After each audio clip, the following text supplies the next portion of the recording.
بسم اللہ الرحمن الرحیم۔ میرے سینے میں ایک ہمدرد دل تھا اور اس ہمدردی نے مجھے کہیں کا نہ چھوڑا، مجھے جیتے جی مار دیا۔ میں شروع سے ہی نازک احساسات کی مالک تھی اور کسی کی بھی آنکھ میں آنسو نہ دیکھ سکتی تھی۔ کبھی کوئی مجھ سے اپنا دکھ بیان کرتا تو اس کے غم میں شریک ہو جاتی اور کوشش کرتی کہ میں اس کا دکھ کم کر سکوں۔ گھر میں کسی شے کی کمی نہ تھی اور میں سکون سے تعلیم کی منازل طے کرتی کالج تک پہنچ گئی۔ کالج کی زندگی بڑی دلکش ہوتی ہے۔ میں بڑے ذوق و شوق سے اپنی تعلیم کی طرف متوجہ تھی کہ مما پاپا کو میری شادی کی فکر لاحق ہو گئی، کیونکہ ان دنوں میرے لیے بہت اچھے رشتے آ رہے تھے، لیکن میں نے ان سے کہہ دیا کہ میں ابھی پڑھنا چاہتی ہوں، آپ میری شادی کروا کر میری زندگی کو پامال نہ کریں۔ پاپا مجھ سے محبت کرتے تھے، وہ یہ سن کر خاموش ہو گئے، لیکن اندر سے وہ بہت مضطرب رہتے تھے، کیونکہ اس وقت میرے بہت اچھے رشتے آ رہے تھے اور میں منع کرتی جا رہی تھی۔ ایک دن میرا ماموزاد عدنان ہمارے گھر آیا ہوا تھا۔ اس نے مما کو پریشان دیکھا۔ مما سے پریشانی کی وجہ پوچھی تو مما نے اس سے کہا، بیٹا تم نوشین کی بڑے بھائیوں کی طرح ہو، تم ہی اسے سمجھاؤ، لڑکی کے لیے وقت پر شادی کرنا کتنا ضروری ہے، ابھی اتنے اچھے رشتے آ رہے ہیں اور یہ منع کرتی جا رہی ہے۔ اس نے مما کو تسلی دی کہ آپ پریشان نہ ہوں اور مجھے سمجھانے آ بیٹھا کہ نوشین پھپھو جان ٹھیک کہتی ہیں، شادی وقت پر ہونی چاہیے، یہ ایک حقیقت ہے جسے جھٹلایا نہیں جا سکتا۔ تبھی میں نے اسے یہ سوال کر دیا کہ عدنان تم بتاؤ، کیا تم جلدی شادی کر کے اپنی شادی سے خوش ہو؟ اس روز جو میں نے اس کے ساز دل کو چھیڑا، ایک غم کا پیمانہ جو لبریز تھا چھلک گیا۔ اس نے مجھے بتایا کہ حوریہ اسے ایک غلط قسم کی محفل میں ملی تھی، جہاں وہ دوستوں کے ساتھ تفریح کی غرض سے گیا تھا۔ وہ چونکہ بہت حسین تھی، پہلی نظر میں میرے دل میں اتر گئی اور میں نے اس کے ساتھ شادی کا فیصلہ کر لیا۔ بے شک مجھے سبھی نے روکا، مگر اکثر لوگ جو اپنے جذبات کے غلام ہوتے ہیں، زمانے کے سمجھانے پر بھی نہیں سمجھتے۔ نوشین، شادی ایک جوا ہے، جس کی قسمت اچھی ہو وہ بازی جیت لیتا ہے، ورنہ ہارنا ہی قسمت بن جاتا ہے۔ میں بھی یہ بازی ہار گیا ہوں۔ میں چونکہ کافی خوش مزاج تھی، اس کی روتی صورت دیکھ کر دکھ تو ہوا، مگر میں نے اس کی دلجوئی کی۔ میری باتیں وقتی طور پر اس کے زخموں کا مرہم بنی اور میری دلجوئی سے اس کے ڈپریشن میں کمی آ گئی۔ اب عدنان جب بھی ہمارے گھر آتا، میں اپنی شگفتہ باتوں سے اسے ہنسا دیا کرتی۔ ایک دن وہ آیا تو بے حد افسردہ لگا۔ میں نے پوچھا کہ کیا ہوا، تو اس نے بتایا کہ میری حوریہ کے ساتھ جھگڑے طول پکڑ گئے ہیں، اب نبھا کرنا ممکن نہیں رہا۔ میں جب بھی گھر سے باہر جاتا ہوں، میرے بعد وہ بھی گھر سے کہیں چلی جاتی ہے، بیٹی کو بھی ساتھ لے جاتی ہے۔ میں نے اس عورت کو بری جگہ سے نکال کر اپنا نام دیا تھا، عزت کی زندگی دی تھی، اسی نے میرے ساتھ دھوکہ کیا۔ آج ایک دولت مند کو ڈھونڈ لیا ہے اور میری وفا، میری محبت کو ٹھوکر مار رہی ہے۔ جو حالات اس نے اپنے گھر کے بتائے، میرے خیال میں کوئی غیرت مند شوہر ایسی بیوی کو گھر میں رکھنا پسند نہیں کر سکتا۔ بیوی کے اس چال چلن نے اس کو ذہنی اذیت میں مبتلا کر دیا تھا۔ میرے درد مرد دل نے اس کے دکھ کو گہرائی سے محسوس کیا تو میں نے اپنی ساری توجہ اس پر مرکوز کر دی۔ جب وہ آتا، میری شگفتہ باتوں اور ہنستی مسکراتی گفتگو سے متاثر ہو کر مسکرا پڑتا۔ میری غمگساری نے اس کو جلا بخشی۔ وہ ان دنوں خوش رہنے لگا تھا اور میں سوچتی اس کو دوبارہ زندہ دل بنانے میں میری توجہ کام آ رہی ہے تو مجھے بہت خوشی ہوتی۔ اب میں اور توجہ سے اس کی ہر بات سنتی، جس سے اس کا ڈپریشن ختم ہو جاتا۔ تبھی اس نے جانا کہ اس کی شخصیت سحر انگیز ہے اور اس نے میرے دل میں گھر کر لیا ہے۔ ایک دن وہ آیا تو بہت پرسکون تھا۔ میں نے پوچھا، آج بہت مطمئن نظر آ رہے ہو، کون سا کارنامہ کر کے آ رہے ہو؟ تو اس نے بتایا کہ آج میں نے اپنی بیوی کو طلاق دے دی ہے۔ ایک بہت بڑا عذاب تھا جو اتار پھینکا ہے۔ کچھ دنوں بعد مامی ہمارے گھر آئیں اور عدنان کے لیے میرا رشتہ مانگا۔ یہ اپنوں کا معاملہ تھا۔ والد صاحب نے خاندان کے بزرگوں کو بلایا اور صلاح و مشورے کے بعد عدنان کے ساتھ میری منگنی ہو گئی۔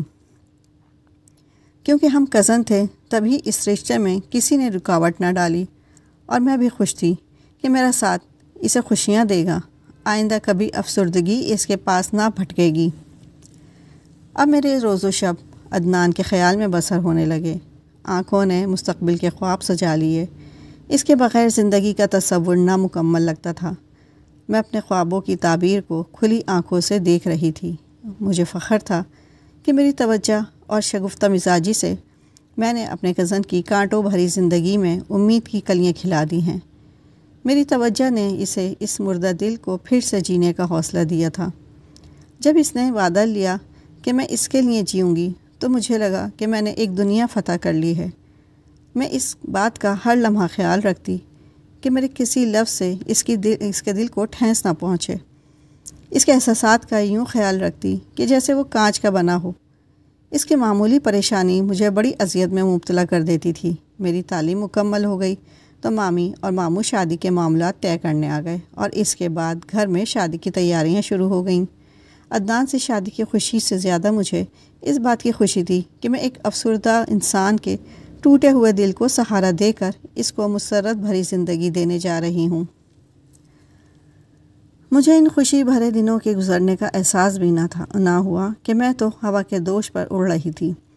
اچانک پھر یہ ہوا کہ میری ہنسی اور ساری خوشیاں کہیں گم ہو گئیں۔ کسی نے بتایا عدنان اپنے والدین کے گھر سے چلا گیا ہے اور کہیں اور رہنے لگا ہے۔ یہ غلط نہ تھا، وہ بدلا سا تھا، رویے میں بیگانہ پن آ گیا تھا۔ ابھی شادی کی تاریخ بھی نہ رکھی گئی تھی کہ وہ مجھ سے کھینچا رہنے لگا۔ گھر آتا تو میرے علاوہ سبھی سے باتیں کرتا، فون کرتی تو یہ کہہ کر بات ختم کر دیتا کہ بہت مصروف ہوں، جب فرصت ہوگی تو خود فون کر لوں گا، اور پھر فون نہ کرتا، میں انتظار کرتی رہ جاتی۔ ان دنوں جب اس کی محبت مجھے خود پر فخر کرنے پر مجبور کر رہی تھی، وہ مجھ سے دوری اختیار کرنے لگا۔ جب میں نے وجہ پوچھی تو کچھ نہ بتایا، لیکن کچھ دنوں بعد وہ پھر پہلے جیسا ہو گیا اور میں نے اس کے سابقہ رویے کو بھلا دیا۔ ایک ماہ بعد اچانک ہی وہ پھر کہیں چلا گیا، کسی سے رابطہ بھی نہ رکھتا۔ میں نہیں جانتی تھی کہ وہ کہاں چلا گیا ہے۔ میں روزانہ اس کا انتظار کرتی اور پھر یہ انتظار خود بخود ختم ہو گیا۔ ایک دن اچانک وہ واپس آ گیا۔ اسے دیکھ کر میری پیاسی آنکھیں سیراب ہو گئیں۔ اس خوشی میں نے اس کے اتنے عرصہ نہ آنے کی بھی وجہ دریافت نہ کی۔ ہماری شادی کے دن قریب تھے اور میں اس کے ناز اٹھانے میں مگن تھی کہ اچانک اس نے مجھے ایک ایسے دکھ سے دوچار کر دیا کہ اس کے بعد میں زندگی کی ہر بازی ہار گئی۔ اس نے کہا میں ایک ماں اس لیے نہیں آ سکا کہ اللہ تعالیٰ نے مجھے بیٹے سے نوازا ہے، اسی وجہ سے مصروف ہو گیا تھا۔ گھر میں میرے علاوہ کوئی بیوی بچوں کی دیکھ بھال کرنے والا نہیں تھا۔ یہ کیا کہہ رہے ہو؟ اس کی بات سن کر مجھے اپنے کانوں پر یقین نہ آیا۔ تم نے تو حوریہ کو طلاق دے دی تھی۔ طلاق نہیں دی تھی، بلکہ ہم علیحدہ رہنے لگے تھے۔ اس کا مطلب ہے کہ پہلے تم نے جھوٹ بولا تھا۔ وہ بڑے سکون سے رداس سنا رہا تھا۔ اس کے چہرے پر ذرہ بھر بھی احساس ندامت نہ تھا۔ کس فخر سے بیٹے کا باپ بن جانے کی خبر سنا رہا تھا۔ میں جو اندر سے ایک بوسیدہ بھربھری عمارت کی طرح ڈھہ گئی تھی، بڑے حوصلے سے اس کی رداس سننے پر مجبور تھی۔ اس کو مبارکباد دی۔ اتنی ہمت نہ تھی کہ اس کے منہ پر تھپڑ رسید کر سکتی۔ میرے ذہن میں جیسے طوفان اٹھ رہے تھے۔ میں سوچ رہی تھی جس گرتے درخت کو میں نے اپنے خوابوں سے آبیاری کر کے ہرا بھرا کیا، اب میں اس کے سائے میں نہیں رہ سکتی۔ میں نے اسے وہ مقام دیا جو شاید ایک شادی شدہ مرد کبھی حاصل نہیں کر سکتا۔ میں اس وقت اتنے صدمے میں ڈوب گئی کہ اس سے کوئی اچھی بری بات کہنے کا بھی یارہ نہ رہا، اور پھر اس نے مجھے چھوڑ دیا، ایک معمولی سی شے سمجھ کر۔ وہ اپنی بیوی اور بچوں کے ساتھ چلا گیا۔ میرے خواب اس نے ایک لمحے میں ریزہ ریزہ کر ڈالے اور میرے والدین سارے خاندان کے سامنے شرمندہ ہو کر رہ گئے۔ یہ رشتہ جو بڑوں میں بیٹھ کر جوڑا گیا تھا، انہی میں بیٹھ کر ختم ہو گیا۔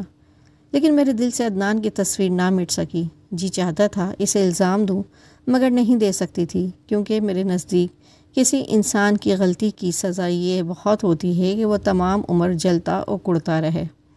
میں نے اب شادی کے خیال کو دل سے نکال دیا، کیونکہ اب میں اس کی جگہ کسی اور کو نہ دے سکتی تھی۔ وقت گزرتا رہا اور پھر وہ لوٹ کر نہ آیا۔ ماما پاپا بھی اب شادی کے لیے نہیں کہتے تھے۔ وہ میری دلی کیفیت جانتے تھے۔ انہوں نے مجھے میرے حال پر چھوڑ دیا۔ میں نے دوبارہ پڑھائی شروع کر دی۔ ایم فل کیا۔ مجھے ایک اچھی نوکری مل گئی اور میں نے خود کو بہت مصروف کر لیا۔ مما پاپا میرے ساتھ رہتے تھے۔ زندگی میں کوئی کمی نہ تھی، مگر عدنان کی جگہ خالی تھی۔ اس کی جگہ کوئی نہیں لے سکا۔ اسی سبب میرا دل اور گھر دونوں ہی خالی خالی ہیں۔ یہ دنیا اتنی بڑی نہیں کہ دوبارہ ملاقات نہ ہو سکے۔ زندگی نے ایک بار پھر ہماری ملاقات کا انتظام کر دیا۔ اسے دیکھا تو حیران رہ گئی۔ وہ نہایت خستہ حال تھا، اس کی حالت اچھی نہ تھی۔ اتنا دل گرفتہ کہ حال پوچھنے پر رو پڑا۔ لگتا تھا اس کا سبھی کچھ لٹ گیا ہے۔ چہرے سے ظاہر تھا کہ جینا نہیں چاہتا۔ میں سمجھ گئی وہ ایک بار پھر لٹ گیا ہے۔ اس نے مجھ سے وفا نہ کی، بیوی نے اس سے وفا نہ کی۔ وہ مردہ دل تھا، ایک بار پھر اسے توجہ کی ضرورت تھی۔ اسے پھر سے زندہ دل کرنے کے لیے جینے کی امنگ دینی تھی۔ تبھی وہ میرے پاس آیا تھا، آکسیجن کے لیے، کھل کر سانس لینے کے لیے۔ میں سمجھ گئی۔ میں نے اسے کریدا تو اس نے اپنے اوپر گزرے حالات سے آگاہ کرنا شروع کر دیا۔ اس نے مجھے بتایا کہ دوسرے بچے کی پیدائش پر اس نے معافی مانگی، با وفا رہنے کی قسم کھائی اور سدھرنے کا وعدہ کیا، مگر وہ پھر بھی نہ سدھری۔ جب کہ میں نے اسے ایک بار اور موقع دیا تھا، مگر وہ پھر سے بے وفائی کی مرتکب ہوئی، غلط راہ پر چل نکلی۔ میں اسے طلاق دینا چاہتا تھا مگر نہ دے سکا، بیٹی کی خاطر، جس سے مجھے بے حد محبت تھی۔ اس کے بعد بیٹا ہو گیا، پاؤں میں ایک اور زنجیر پڑ گئی۔ میں نہیں جانتا تھا کہ جس سے بیٹی سمجھ کر پالا ہے وہ بھی چھوڑ جائے گی۔ اب حوریہ مجھے چھوڑ گئی ہے، بیٹا میرے حوالے کر کے، اور بیٹی ساتھ لے کر گئی ہے۔ میں نے اسے تسلی دی، یہ کوئی نئی بات نہیں ہے، عدنان پریشان نہ ہو، اس کو اگر آنا ہوگا تو پھر آ جائے گی، ذرا انتظار کر لو۔ اس دوران اگر تمہیں میری توجہ کی ضرورت ہے تو حاضر ہوں، میں تو تمہارے زخموں کا مرہم ہوں، سو جب زخم جلیں آ جایا کرو۔ وہ میرے دکھ بھرے شکوے کو نہ سمجھا اور پھر سے آنے لگا۔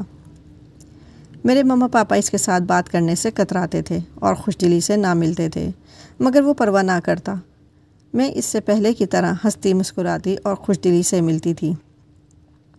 میری توجہ اور محبت نے اسے ایک بار پھر بااعتماد کر دیا اور وہ اپنے پیروں پر کھڑا ہو گیا۔ اس نے استدعا کی کہ میں اس کو قبول کر لوں۔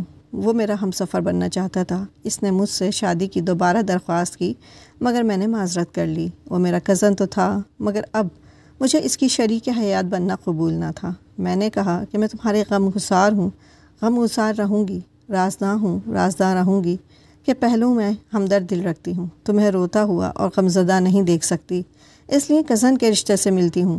اس سے آگے مت سوچنا۔ تم میرے گھر آئے اور میں نے تمہیں منع نہیں کیا، تمہارے ساتھ بد اخلاقی سے پیش نہیں آئی، تم سے اچھی طرح ملی، تو کیا یہ کافی نہیں ہے؟ میں نے اسے سمجھایا کہ اگر بیوی کو طلاق نہیں دی تو مت دینا۔ میں اس کی بیوی کو تو نہیں سمجھا سکتی تھی، مگر عدنان کو ضرور سمجھا سکتی تھی۔ لیکن عدنان نے ایک روز بتایا کہ واقعی حوریہ اسے چھوڑ گئی ہے۔ وہ ایک بیٹی عدنان سے شادی سے قبل اس کی تھی جو وہ ساتھ لائی تھی، اور بیٹا عدنان سے شادی کے بعد پیدا ہوا۔ جس شخص سے بیٹی ہوئی وہ اسے بہت تنگ کرتا تھا کہ واپس آ جاؤ، مجھ سے شادی کر لو تاکہ میری بیٹی میرے گھر آ جائے۔ وہ دولت مند تھا، حوریہ اسی سے ملتی تھی۔ بالآخر وہ آدمی جیت گیا اور حوریہ نے اس کا کہا مان لیا۔ وہ عدنان کو چھوڑ کر اس کے پاس چلی گئی، خلا لے لیا اور بیٹا عدالت کے ذریعے عدنان کو مل گیا۔ اب اصل کہانی سمجھ میں آ گئی تھی۔ وہ عورت 2 کشتیوں کی سوار تھی۔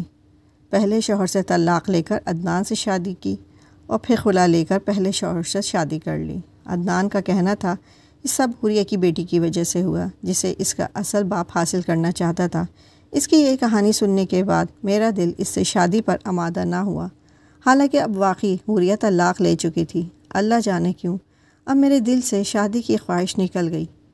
میں نے وعدہ کیا کہ زندگی میں جب بھی غم گساری کی ضرورت ہوگی مایوس نہ کروں گی، مگر شادی اب نہیں کر سکتی۔ اس کے ساتھ کیا، کسی کے ساتھ بھی نہیں۔ وہ آج بھی ادھورا ہے، اس کی زندگی نامکمل ہے، حالانکہ اس نے دوسری شادی کر لی ہے۔ دوسری بیوی بھی اس ذات کے خلا کو پر نہیں کر سکی، کیونکہ اس کی اپنی شخصیت کی تعمیر صحیح نہیں ہوئی ہے۔ لیکن اس کو کھو کر میں نے بہت کچھ سیکھا ہے، سب سے بڑھ کر زندگی میں مشکلات کا مقابلہ کرنا سیکھا ہے۔